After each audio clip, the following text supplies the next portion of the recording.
Welcome back to my channel, you guys. We are going to be diving right in today to 5 big mistakes that beginner furniture flippers make and how to avoid them. But here's the catch.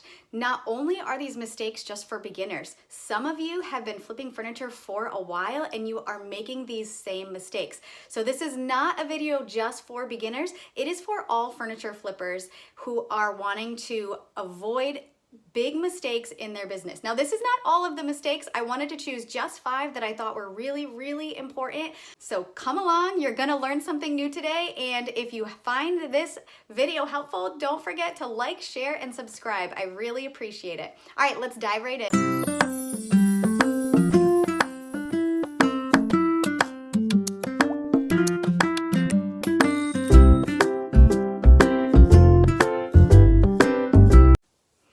Okay, so here we are. Whether you are a beginner furniture flipper or you are a seasoned furniture flipper, we are going to talk about the 5 big mistakes that beginner furniture flippers make. And the first one is kind of twofold, okay? The first one is starting with the wrong pieces.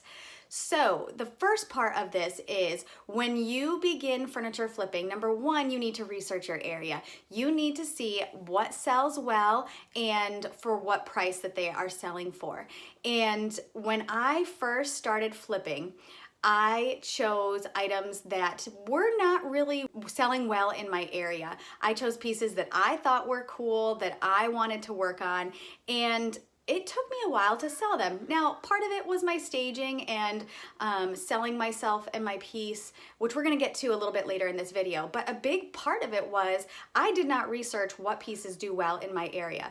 So in my current area right now, I will never buy chairs or little like single side tables or small tiny cabinets. I will always look for dressers, buffets, or nightstands or side table pairs. Those 3 items sell really well here. So make sure you research your market and start with the right pieces. Get the pieces that are selling in your area.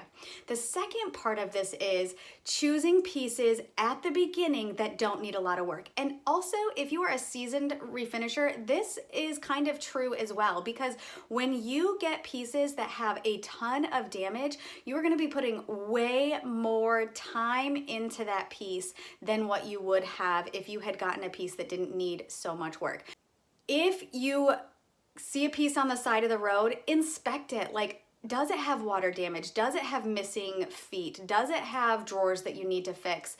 Those are all things that when you build your skill set later down the road, you'll be able to fix those no problem. But when you are first starting, start with pieces that have minimal damage, are in great condition, and it's gonna help you not only gain confidence in your furniture flipping and selling success, but it's also going to give you that success of turning a piece and being able to sell it faster.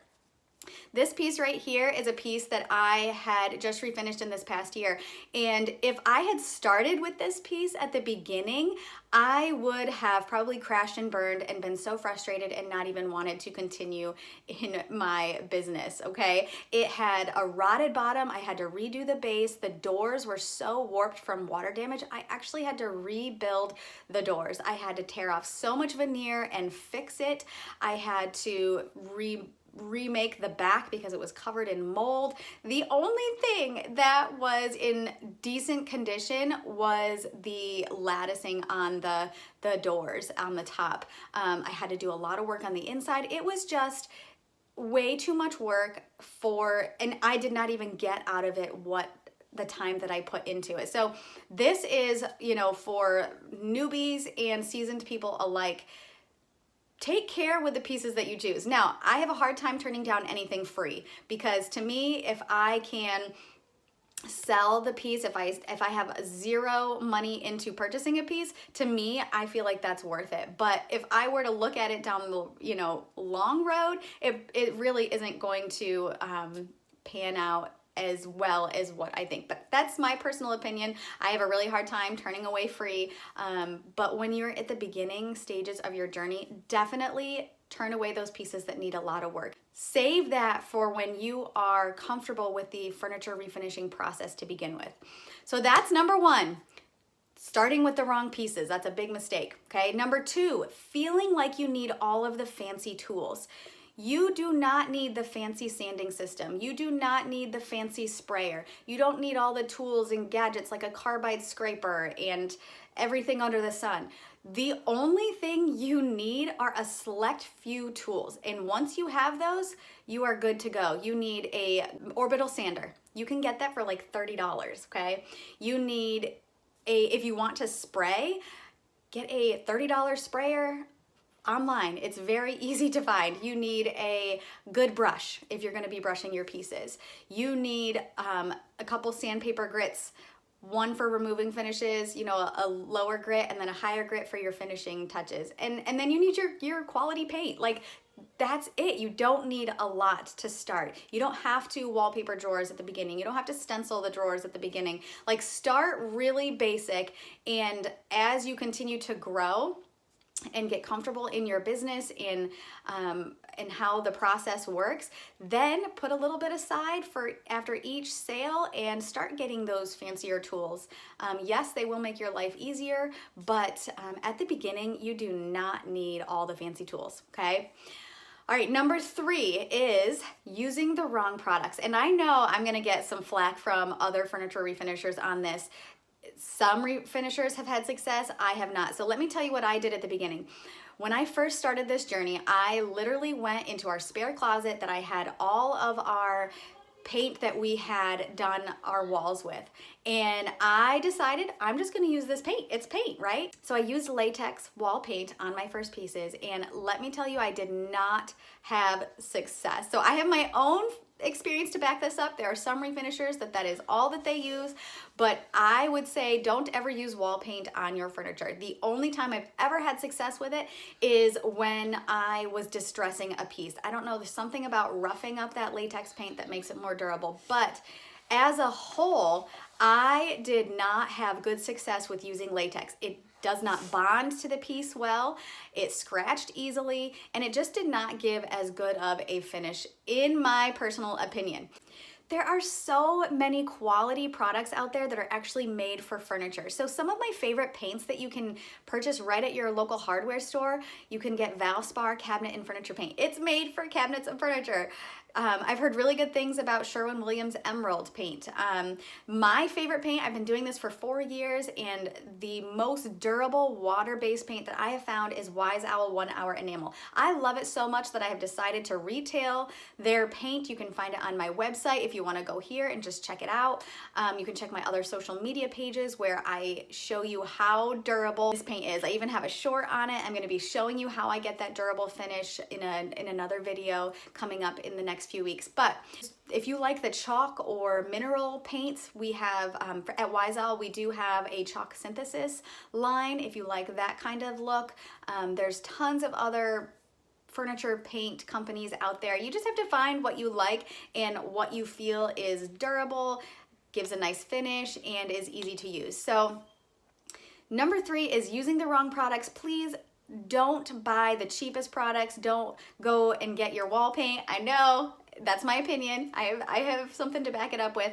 But what you're gonna do is if you purchase let's say you spend $40 on that can of paint, you're gonna work that into your selling price so that you're not feeling like, man, I'm purchasing these higher quality products and they're a little bit more expensive and I feel like I'm losing money. No, work that into your price. You know, you'll have your base price for what you are selling your piece at, and then add in your supplies so that you are getting what you want to make out of it and you are paying for the materials that it took to get that beautiful piece. So purchase the correct products that are actually made for furniture.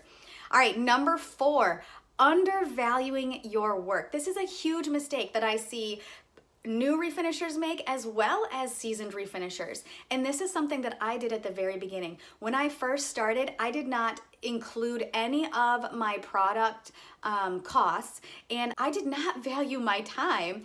As I have grown in this business and I see all the time that I take, and I have refined my process, and I know that I produce quality work. If you are taking your time and you are going through the correct process, don't undervalue your work. You really need to research your market, see what other people in your area are charging, and research the other refinishers that are selling their pieces at. If they have websites, if they have Etsy's, you can look and see what other people are charging, but don't undervalue your work. If you are putting hours into your piece and you are producing a beautiful product, then you need to charge accordingly.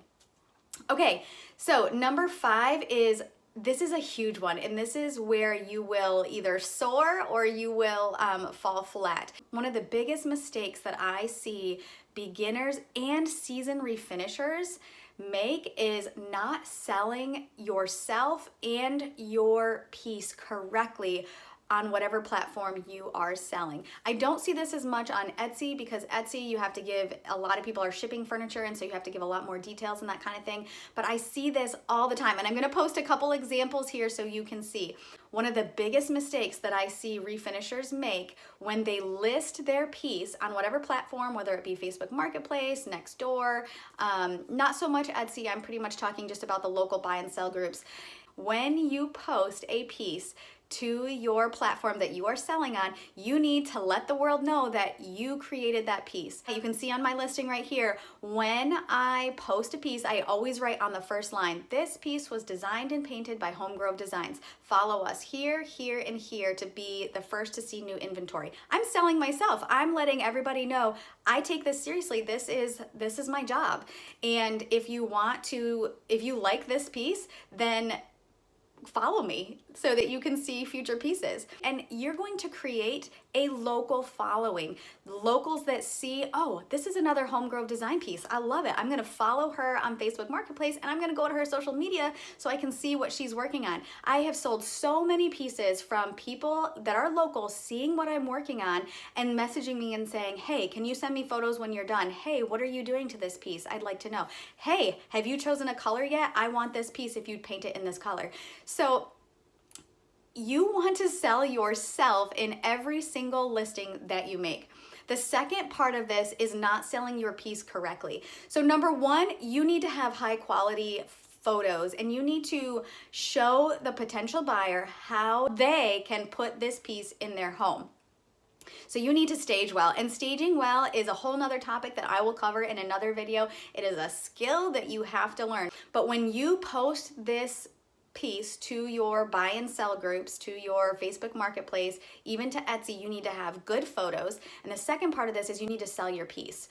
Not only do you need to sell yourself in that listing description, but you need to list more than just the dimensions and what form of payment you take. You have to invoke a feeling for your potential buyer. So if you look here in my description, I am trying to show the buyer, who comes into your home, this piece is going to be a conversation starter. This is going to be a conversation starter at your next dinner party. If it's a buffet or something that would go in a dining room, if it's in an entryway, the minute someone walks into your home, they're going to see this statement piece. Give an emotion, invoke an emotion into your buyer so that they know how they could incorporate this piece into their home. They want to impress somebody that walks into their entryway and sees this beautiful statement piece in there. So sell your piece, give all the things that were done to it. I mean, if somebody just looks at your listing, they're not going to be able to tell that all of the drawers are covered in furniture salve, that all of the drawers have wallpaper, unless you show them in a picture. They're not going to know that the back was completely replaced or that you built a brand new base. Or if you added like little details, if you added like wood trim to it, or whatever you did to it, write it in there so that not only that justifies the price that you're asking, but it lets people know, holy cow, this piece was, completely transformed, and why you're asking that price. So the last thing that I want to say about this 5th point is, when you sell yourself and your piece well on your platforms, wherever you're selling, this is also going to start inviting custom work, okay? Not only are you gonna curate your own personal following, but you're also gonna have people reaching out to you that have a piece that they want you to redo. This is going to bring you a whole other stream of income that you didn't have before. There are benefits to custom work, and honestly, I only took custom work for an entire year. It was easy because people would come, drop their stuff off, tell me what they wanted to do. I would do it. They would come, they would pick it up. It was guaranteed money, a guaranteed sale, and it was gonna go out my door as soon as I was done with it. And because I had created this local following and people knew that this was my job and I was taking it seriously, I was honestly booked out for that year. I had 7 months booked out. I took several pieces a month, and it worked for me that year. I decided to stop taking customs, and I can go into that in another video. But if you're looking to have more custom work where it's gonna come into your garage, they're gonna pay you, and then it's gonna go out the door the minute you're done, custom work is really a great space for you to get into. So those are my 5 big mistakes that not only beginners make, but also seasoned refinishers make. And I hope that you took a lot away from this today. If you did, please like, share, and subscribe. And stay tuned for my next video where I show you the easiest base that I have ever built. Bye, y'all.